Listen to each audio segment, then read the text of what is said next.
High friends, welcome back to my channel. আর আশা করি সবাই ভালো রয়েছে। একটা শীতের সুন্দর সকাল। আর আজকে মূলত কথা বলবো হচ্ছে কলকাতা ইন্টারন্যাশনাল ফিল্ম ফেস্টিভ্যাল নিয়ে, যেটা গতকাল অর্থাৎ 12ই ডিসেম্বর পর্যন্ত চলছিল কলকাতায়।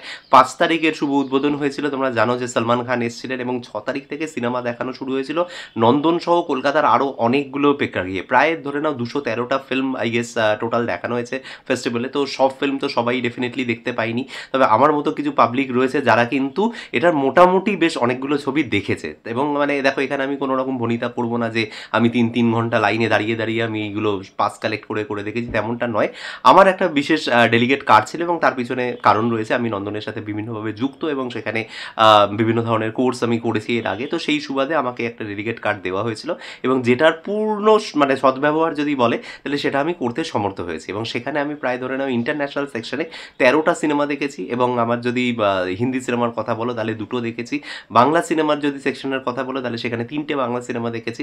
এবং পাশাপাশি ধরে নাও অন্তত খান আষ্টেক শর্ট ফিল্ম, 2টো ডকুমেন্টারি এবং তার সাথে হচ্ছে 3টে মাস্টার ক্লাস এবং একটা ইন্টারভিউ সেশনও অ্যাটেন্ড করতে পেরেছি এই 7 দিনের টোটাল জার্নিতে। এটা বিগ নাম্বার না? যাই হোক, এখন চলে আসবো হচ্ছে, দেখো এই এই এই পার্টিকুলার ভিডিওটা বানানো এই কারণের জন্য যে যদি মানে কোনোভাবে এটা যদি কোনো কর্তৃপক্ষ বা কোনো যদি অর্গানাইজার কোনোভাবে যদি দেখে, তাহলে এখানে কিছু পজিটিভ দিক, কিছু নেগেটিভ দিক, নট সো পজিটিভ দিক যেগুলো ইমপ্রুভ করা দরকার সেগুলো প্রত্যেকটা নিয়ে কথা বলবো। এবং তাতে যেটা হবে সেটা হচ্ছে একটা কনস্ট্রাকটিভ একটা ক্রিটিসিজমের জায়গা তৈরি হতে পারে। এবং ভালো দিক যেগুলো হয়েছে সেগুলো নিয়েও যেহেতু কথা বলবো, তো সেগুলো নিয়েও মানে আমি তাকে বেসিক্যালি তাদেরকে অ্যাপ্রিসিয়েট করার জন্যই ভিডিওটা বানাচ্ছি। এবং পাশাপাশি আমি যে ছবিগুলো দেখেছি তার মধ্যে দিয়ে রেকমেন্ডেশন, কোন কোন ছবিগুলো আগামী দিনে যখন রিলিজ করবে তোমাদের কেন দেখা উচিত সেগুলো নিয়েও একটা ছোট্ট ব্রিফ আইডিয়া তোমাদের ভিডিও লাস্টে দিয়ে দেবো। তো চলো শুরু করা যাক। তো প্রথমেই যেটা বলবো পজিটিভ সাইড, আমার মানে অসংখ্য ধন্যবাদ কলকাতা ফিল্ম ফেস্টিভ্যালের সিলেকশন কমিটিকে বিশেষ করে। কারণ ইন্টারন্যাশনাল সেকশনে মোটামুটি বা ধরো ইন্ডিয়ান সেকশনেও যে সমস্ত ছবিগুলোকে সিলেক্ট করা হয়েছে they are very contemporary films. Most of the films যেগুলো সেগুলো রিসেন্ট টাইমে 2022-23 তৈরি হয়েছে, যে ছবিগুলো এখনও হয়তো ওয়ার্ল্ড ওয়াইড রিলিজ বা হয়তো কলকাতায় হয়তো আসার সম্ভাবনা খুব কম, এক্ষুনি ইমিডিয়েট বেসিসে তো আসবেই না। তো সেই ছবিগুলোকে সিলেক্ট করার জন্য এবং আমার কিন্তু ওভারঅল সিলেকশন প্রসেসটা কিন্তু ঠিকঠাক লেগেছে, মানে টোটাল ফিল্ম সিলেকশন প্রসেসটা আমার ঠিকঠাক লেগেছে। হ্যাঁ, আমার সমস্যা হয়েছে কোন জায়গাটা, সেটা হচ্ছে যখন it comes to the Matlab award giving ceremony, যখন সেই জুরি অ্যাওয়ার্ডটা দেওয়া হয়েছে আমাদের একটা মানে ধরো ইন্টারন্যাশনাল সেকশনে জুরি অ্যাওয়ার্ড দেওয়া হয়েছে আমাদের একটা ভারতীয় সিনেমা এবং সেটাও কলকাতায় তৈরি, আমাদের রঞ্জন দত্তের ছবি চালচিত্র। এখন এই ছবিটা নিয়ে আমি ডিটেলসে পরে একটু কথা বলবো, এটা রেকমেন্ডেশনে নিশ্চয়ই থাকবে।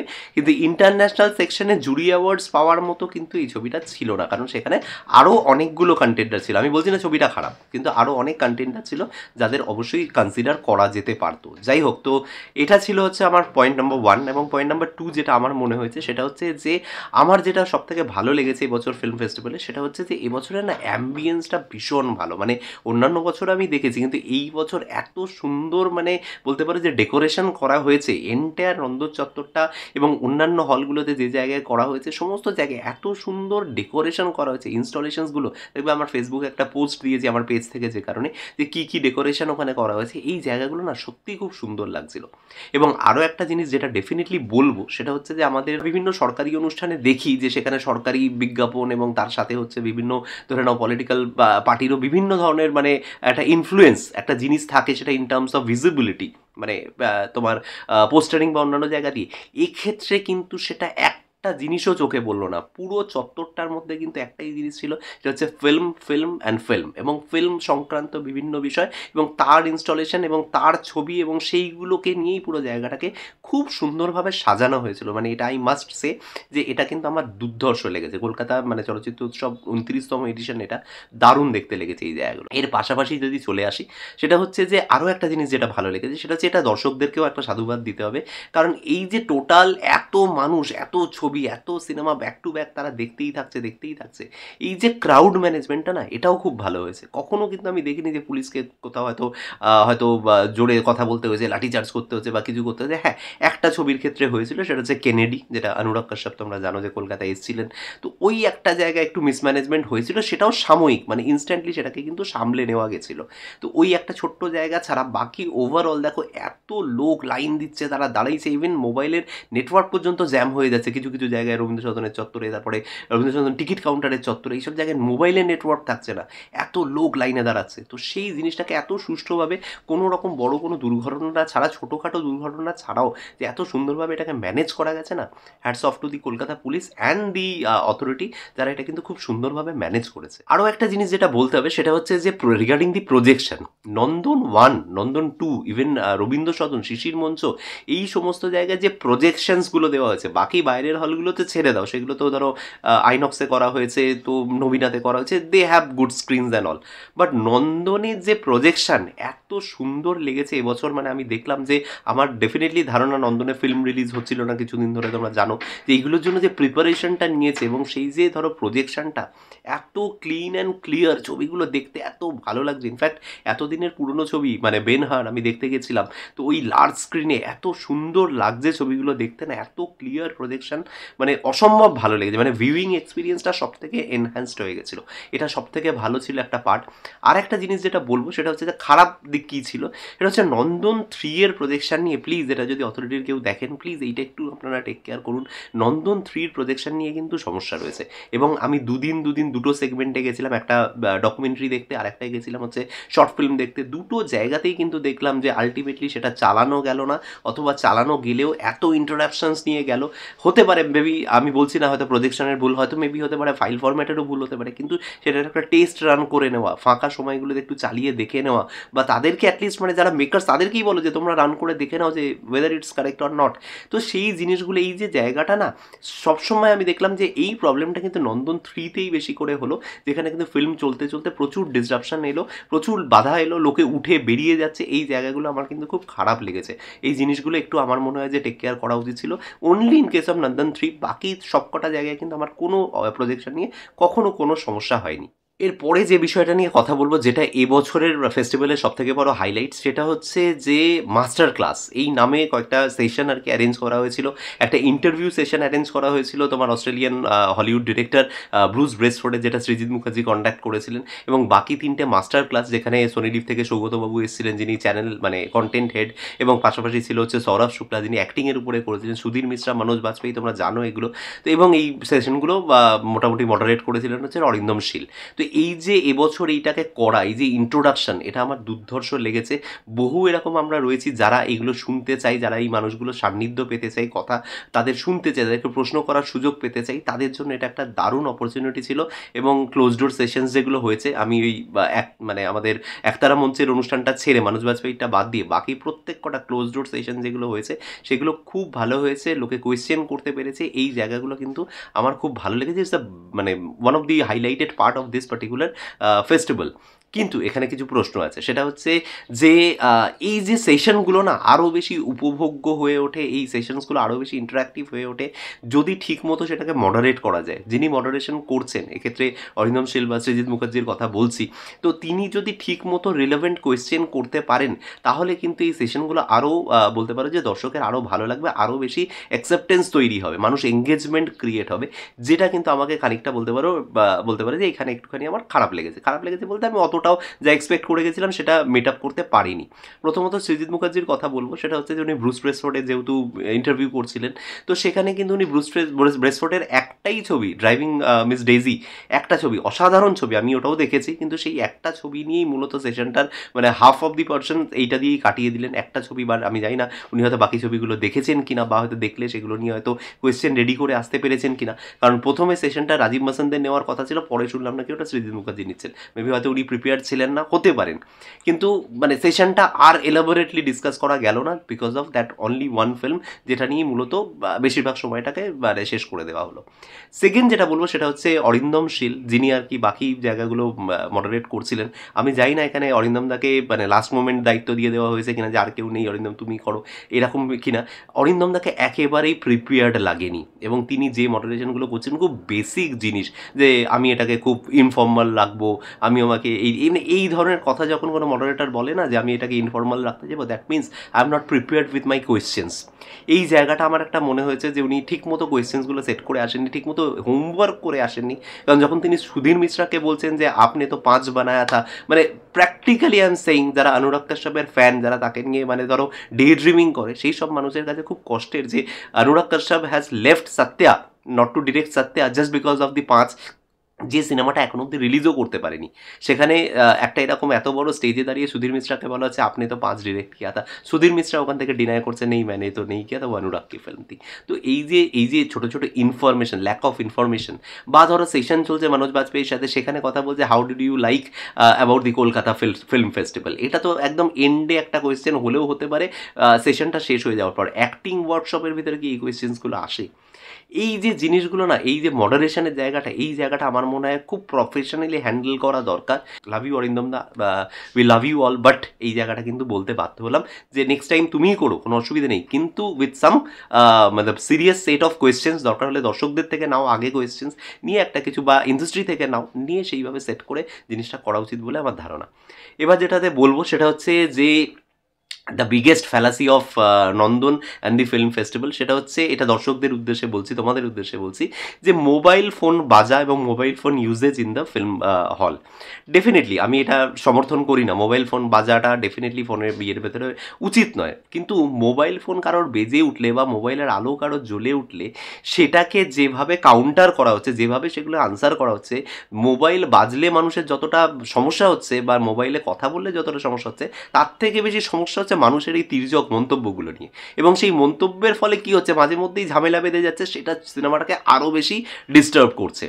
তো আমি দুটো জিনিস বলবো, এক হচ্ছে মোবাইল ফোনটা দয়া করে, মানে প্রত্যেকটা ফিল্মের আগে দয়া করে কিন্তু মোবাইল ফোন সাইলেন্ট করে ঢোকাটাই হচ্ছে কর্তব্য, যাতে অ্যাটলিস্ট রিংটা না হয়। আপনার ফোন আসতে পারে, আমি সুইচ অফ করার কথা বলছি না, এমার্জেন্সি ফোন এলো তখন আপনি সুইচ অফ করলে কী করবেন, বাড়িতে কোনো দুর্ঘটনা ঘটে গেল, মোবাইল ডেফিনেটলি আপনার থাকবে, মোবাইল অনও থাকতে পারে, সেটার ব্রাইটনেসটাকে কমিয়ে দিন এবং ফোনটাকে সাইলেন্ট করে ভেতরে ঢুকুন।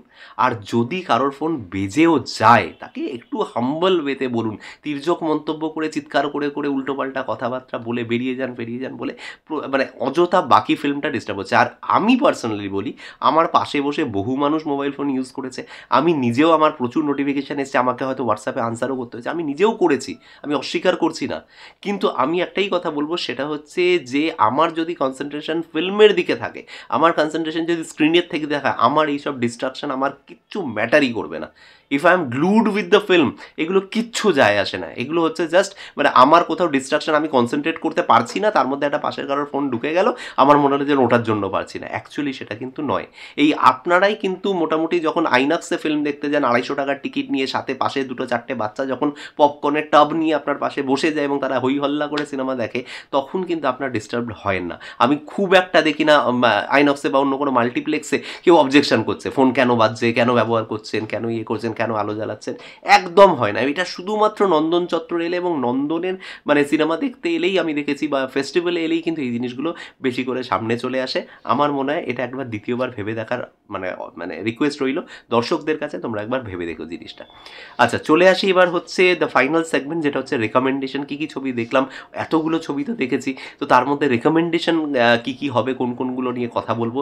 তো দেখো, প্রথমেই যেটা বলবো সেটা হচ্ছে যে যদি শর্ট ফিল্ম সেগমেন্টে যদি আর কি বলো, তাহলে একটা ছবি আমার অসাধারণ লেগেছে, ছবিটার নাম হচ্ছে ভগবান, যেটা মূলত মারাঠি ল্যাঙ্গুয়েজের একটা শর্ট ফিল্ম উইথ সাবটাইটেল আসছিল, এবং গল্পটা এতটাই ভালো যে সেটা বুঝতে কোনো রকম সমস্যাও ছিল না।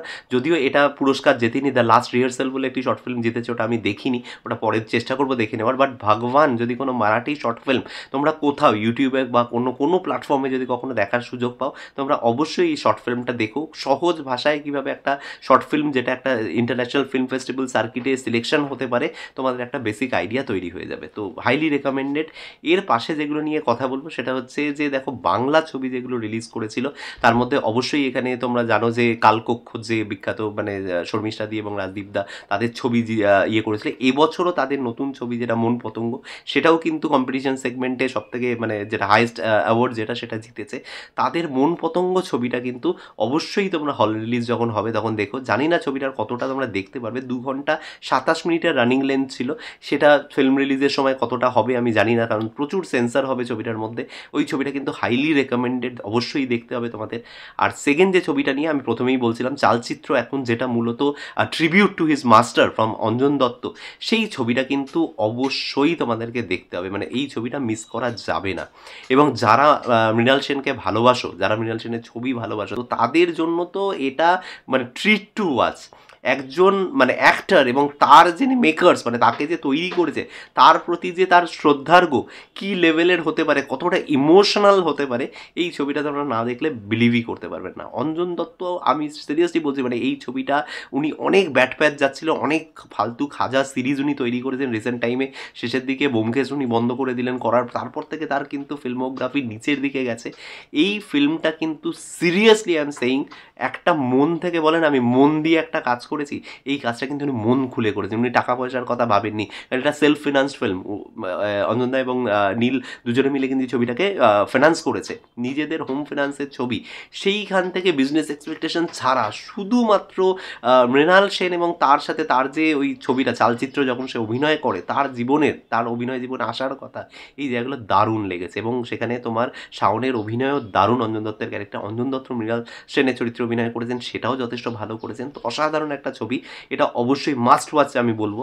এবং লাস্ট যেটা বলবো সেটা হচ্ছে হিন্দি সেগমেন্টে যেটা বলবো সেটা হচ্ছে কেনেডি, অবভিয়াস, যেটা বলতে পারো যে আমাদের মানে একটা অনুরাগ কাশ্যপের যে ব্যাট প্যাচ চলছিল, দোবারা বলো, তারপরে তোমার অনেকগুলো পরপর ছবিগুলো আসছিল না, তো ডিজে অ্যান্ড মোহব্বত সামথিং একটা ছবি এসেছিল, তারপরে ওয়েব সিরিজ আসছিল, তো somehow Anurag Kashyap was not in touch really. মানে যারা অনুরাগ কাশ্যপ একে ফ্যান্স যারা, তারা একেবারেই মানে বলবো কি যে তাদের জন্য একটা ব্যাড ফেস চলছিল।